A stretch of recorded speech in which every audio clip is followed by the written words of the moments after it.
오늘 이 시간에 여러분과 함께 생각할 말씀의 제목은 노래할 이유가 있네, 이런 제목의 말씀이 되겠습니다. 오늘 우리가 읽었던 말씀에 보면 14절에 시온에 따라 노래할지어다, 이스라엘아 기쁘게 부를지어다, 예루살렘 따라 전심으로 기뻐하며 즐거워할지어다 라고 말씀을 합니다. 여기 시온의 딸이 나오고, 그 다음에 이스라엘이 나오고, 그 다음에 예루살렘 딸이 나오는데, 이 모두는 다 하나를 얘기하는데, 하나님께서 택하신 백성, 하나님이 택하신 백성들을 일컫는 다른 표현들로 그렇게 기록이 되고 있는 것입니다. 다시 말하면 이 말씀은 하나님께서 택하신 백성들을 지극히 사랑하신다, 그런 말씀입니다. 스바냐 선지자는 시온의 딸들인 오늘 저와 여러분들에게 노래해라, 그리고 기쁘게 부르라, 전심으로 기뻐하며 즐거워하면서 살라, 이렇게 권면하고 있습니다.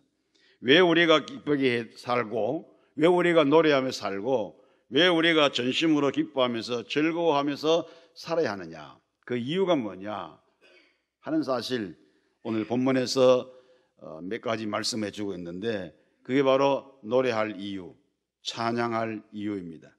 첫째, 우리는 하나님의 용서함 때문에, 하나님의 용서하심이 우리에게 있기 때문에 우리는 하나님을 찬양하고 또 하나님을 노래하고 즐거워하는 그런 삶을 살아가야 할 것입니다.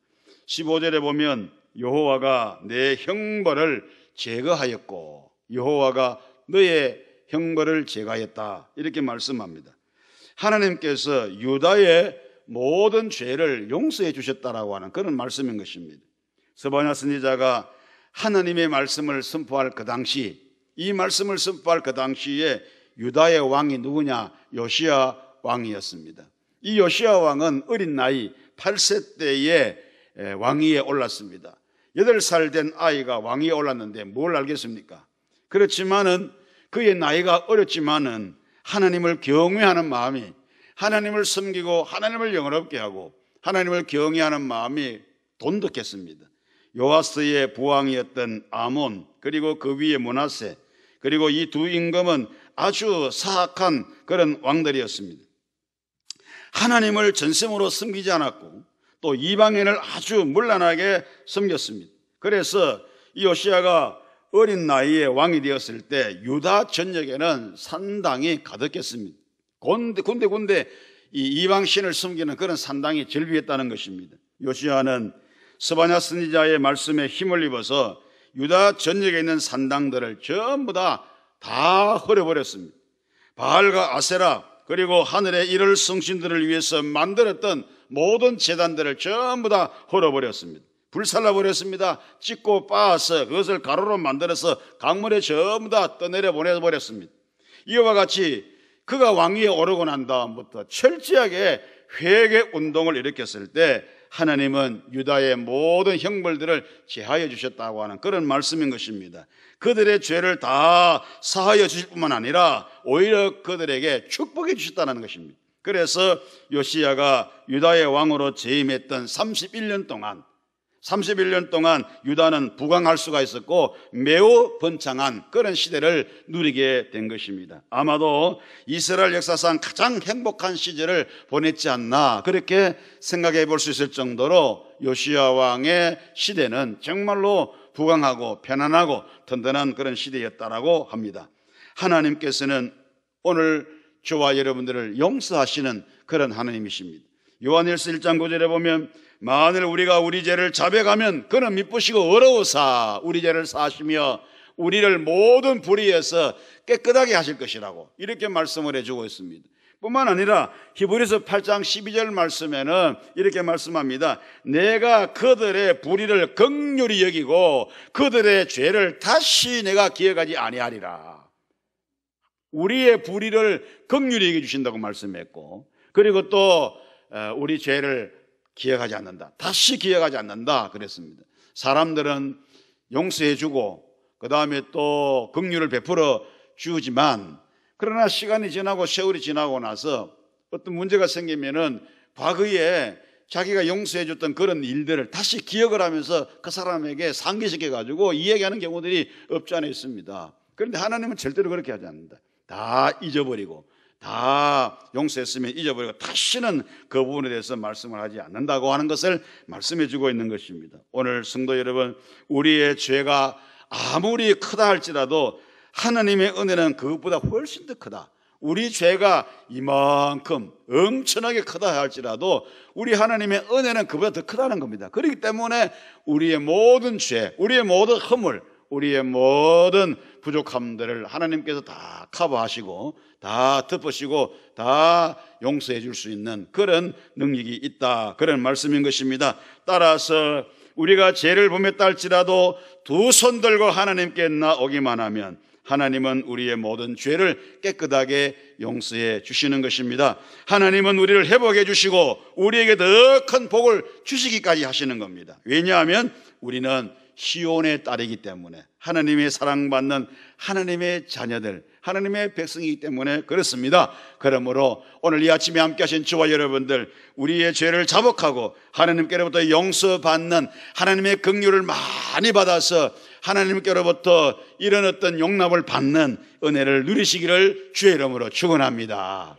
두 번째로 우리가 노래할 이유가 있다 그랬는데, 찬양할 이유가 있다 그랬는데, 두 번째는 무엇입니까? 원수를 다 내쫓으시고 우리를 돌보시는 하나님의 지키심이 있기 때문에, 원수를 전부 쫓아내고 우리 하나님께서 우리를 지키시고 돌보시는 이런 은혜가 있기 때문에 우리는 하나님을 노래하고 하나님을 찬양할 이유가 있는 것입니다. 오늘 15절에 보니까 너의 원수를 쫓아냈으며 그랬잖아요. 내 원수를 쫓아냈으며 그랬습니다. 하나님께서 우리를 지키시니까, 오늘 저와 여러분들을 지키시니까 우리는 두려워할 필요가 없는 겁니다. 엘리사 선지자가 도단성에 머물고 있었는데 이 아람 왕이 자기들이 계획하고 자기들이 논의하는 모든 것들이 다 새나가니까 자기들 가운데 첩자가 있는 줄 알았지만 첩자가 아니라 저 이스라엘 도단성에 있는 엘리사라고 하는 하나님의 사람이 거기 앉아가지고도 우리가 여기서 얘기하는 것 전부 다 알고 있다라고. 그러니까 아람 왕이 그러면 그 엘리사를 잡아야 되겠다 이래가지고 군대를 보내가지고 도단성 엘리사의 집을 포위해버렸잖아요. 그래서 게하시가 아침에 눈 뜨고 나와보니까 아람 군대가 자기 성을 확 이렇게 포위하고 있는 걸 보고 완전히 겁을 먹었지 않습니까? 그때에 엘리사 선지자는 전혀 겁먹지 않고 저들보다도 우리를 지키시는 하나님의 군대가 훨씬 더 많다 그러면서 하나님 앞에 이 게하시의 눈을 열어달라고 기도했더니요, 게하시가 눈이 열려가지고 영안이 열려가지고 보니까 하나님의 불말과 불군대가 이 아람 군대를 꽉 포위하고 있는 이런 모습이 눈에 들어오거든요. 그때부터 이 게하시는 두려움이 싹 사라져 버렸어요. 내가 능력이 모자라고 내가 약하고 힘이 없다라는 사실을 느껴질 때는 내가 두려워하고 불안해할 수 있지만, 그러나 내게 힘이 있고 나를 도와주고 나를 지키시는, 나를 지키는 어떤 그런 또 다른 어떤 그런 힘의 세력이 나와 함께 있다는 사실을 내가 느껴질 때는 전혀 두려워하지 않지 않습니까? 어린아이가요, 엄마가 부엌에서 또 어디서 이렇게 자기 가까이서 안 보이지만은 자기 가까이서 있다는 사실을 느꼈을 때는 어린아이가요 담대해집니다. 어른들 보고도 막 손가락질하고 어른들 보고도 막 달라들고 막 그러거든요. 까불단 말이죠. 그러면 어른이 이놈의 새끼 누구 보고 까부냐고 막 화내고 아이를 책망할 거 아닙니까? 아이가 그만 막 울면서 쫓아가는데 엄마한테 쫓아가네요. 엄마 하면서 막 쫓아가거든요. 왜 그러냐? 자기 엄마가 있다는 거네요. 그러니까 막 아무나 보고 막 당당하게 담대하게 막 그렇게 달려들듯이 우리도 나보다 더 강한 그 어떤 힘의 세력이 나를 지켜주고 나와 함께 있다는 사실을 확신하게 되면 어떤 환경 속에서도 절대로 두려워하지 않습니다. 해방되기 직전에 일제가 최후의 발악을 할 때입니다.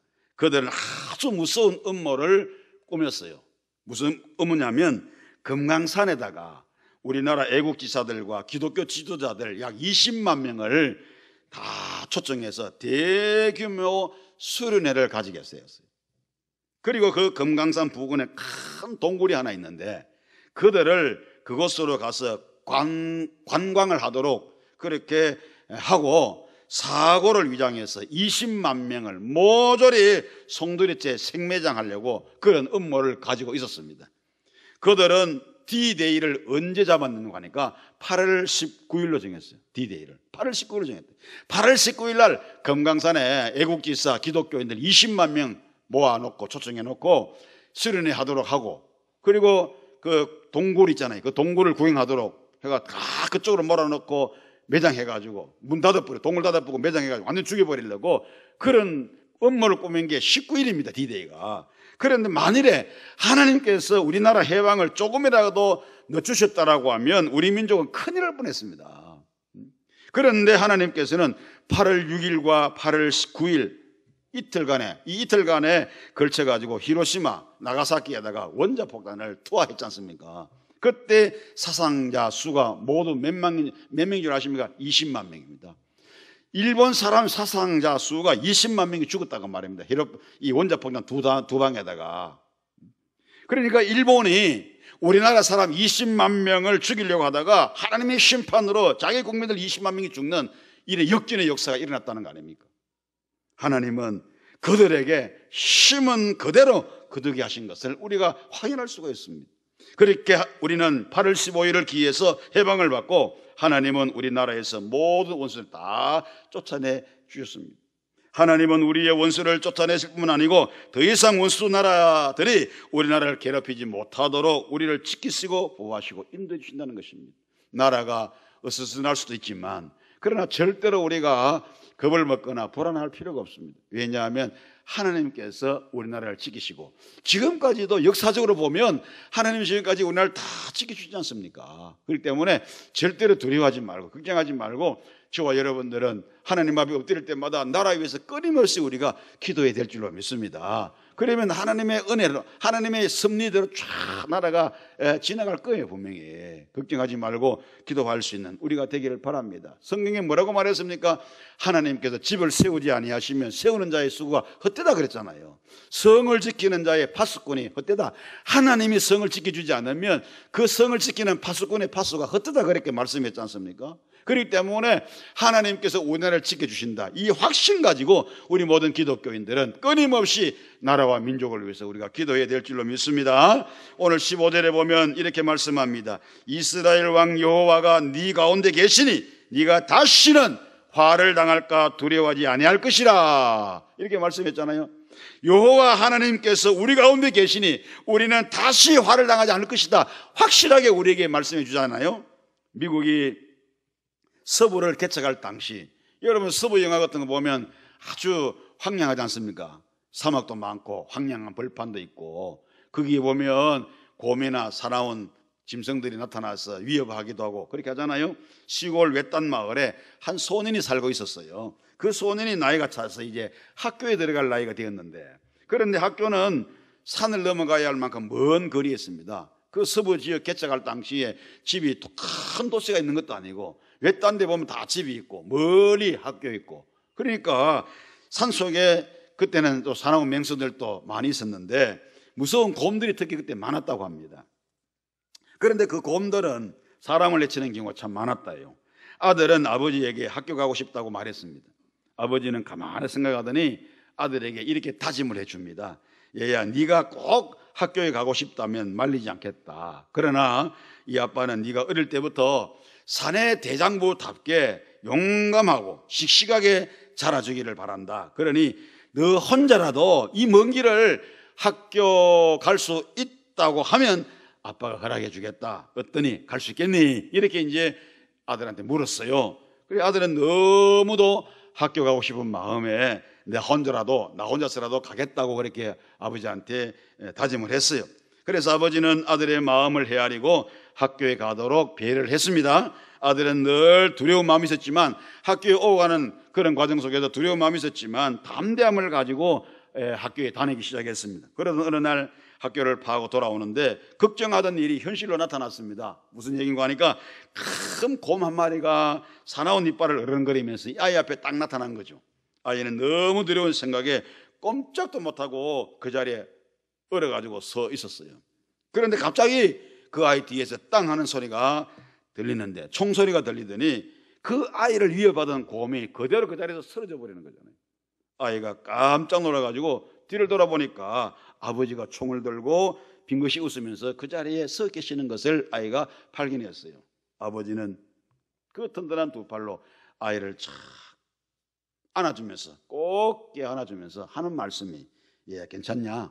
이 아빠는 네가 학교 갈 때도 너를 따라 갔었고, 또 네가 학교에서 돌아올 때도 너의 뒤에 숨어서 너를 지켜보고 있었단다. 이렇게 아버지가 얘기해 주었습니다. 성도 여러분, 우리 하나님도 마찬가지십니다. 하나님은 우리들이 이 세상을 넉넉히 이기면서 살아가도록 늘 배후에서 지켜주시는 것입니다. 그래서 시편에 보면 우리 하나님은 주무시지도 않으시고 낮에 해같이 밤에 달같이 주무시지 않고 언제나 우리를 지켜주신다, 그런 말씀이 있잖아요.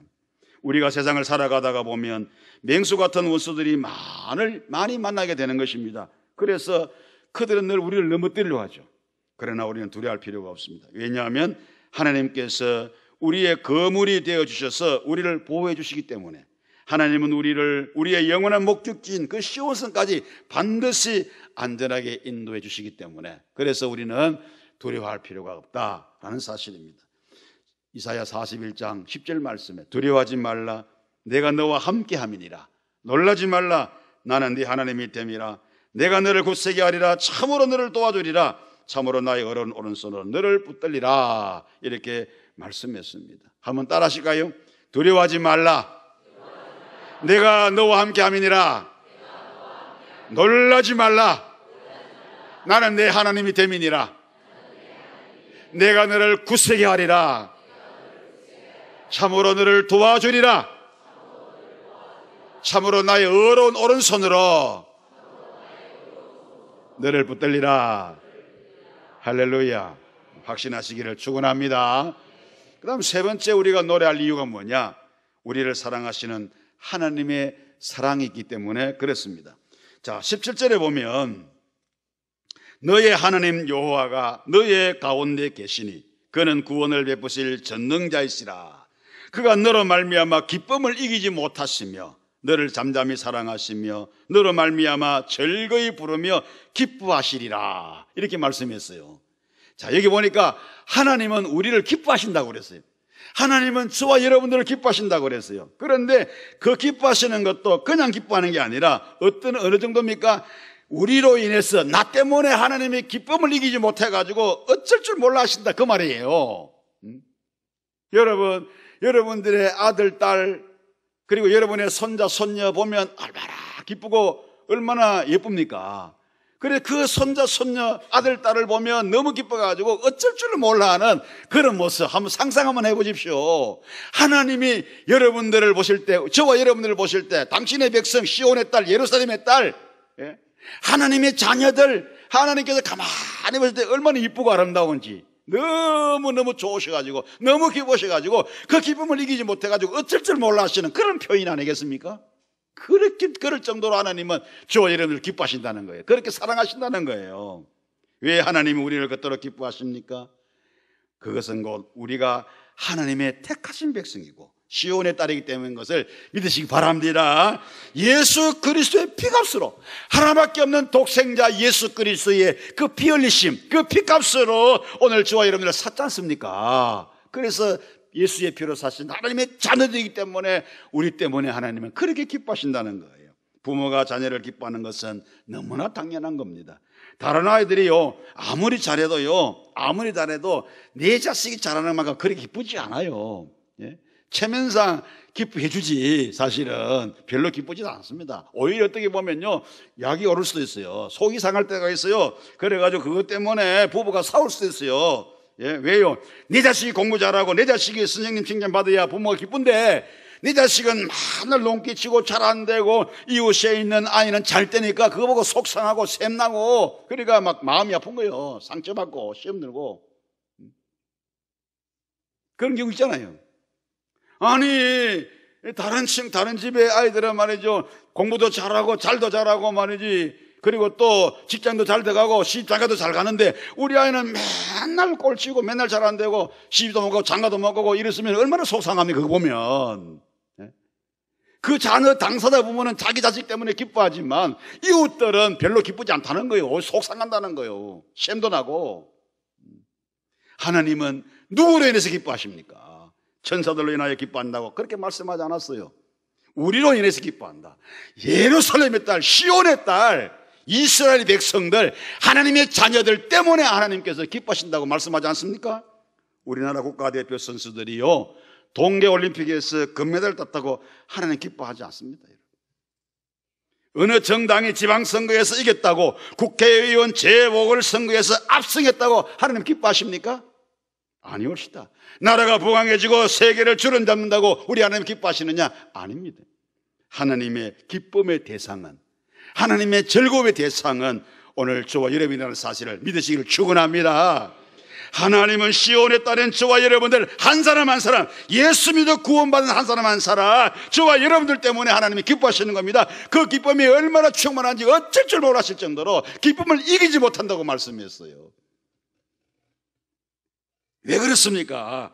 우리는 하나님의 사랑을 받는 하나님의 자녀이기 때문에 그렇습니다. 그렇기 때문에 오늘 저와 여러분들은 마음껏 주님을 찬양하고 마음껏 주님을 노래하고 마음껏 주님을 기쁘시게 할 수 있는 그런 이유가 있는 겁니다. 그래서 여러분들은 찬양할 때요, 그냥 하지 마세요.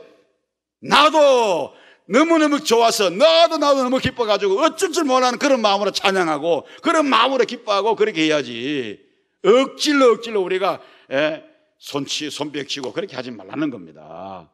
찬양하자고 그러니까 비듬비듬이 기대가지고 구경하듯이 그런 식으로 하지 말라는 겁니다.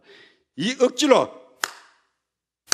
이렇게 하지 말고, 이렇게 하지 말고 신나게 착착착 이렇게 해야 될 거 아닙니까, 여러분들? 여러분들 찬송하는 거, 박수 치는 거 제가 보면요, 아이고 저 사람 억지로 하는 건지 아니면 진짜 기뻐서 하는 건지 다 표가 다 나요. 그러니까 이제부터는 정말로 나는 하나님의 사랑받는 자녀구나, 하나님 나를 이렇게 사랑하시는구나, 그거 생각하면서 여러분 열심히 노래하시길 바랍니다. 열심히 찬양하시기 바랍니다. 몸으로 손뼉치면서 못난 길을 다 동원해서 하나님을 찬양하는 그런 우리가 되어야 될 줄로 믿습니다. 우리는 우리를 용서하시는 하나님의 그 용서하심과, 그리고 우리를 돌보시는 그 하나님의 지키심과, 그리고 우리를 사랑하시는 하나님의 그 사랑을 인하여 매일매일 기쁜 마음으로 즐거운 마음으로 하나님을 찬양하면서 노래하면서 살아가야 할 것입니다. 이런 은혜가 함께 하신 저와 여러분들에게 충만하시기를 주의 이름으로 축원합니다.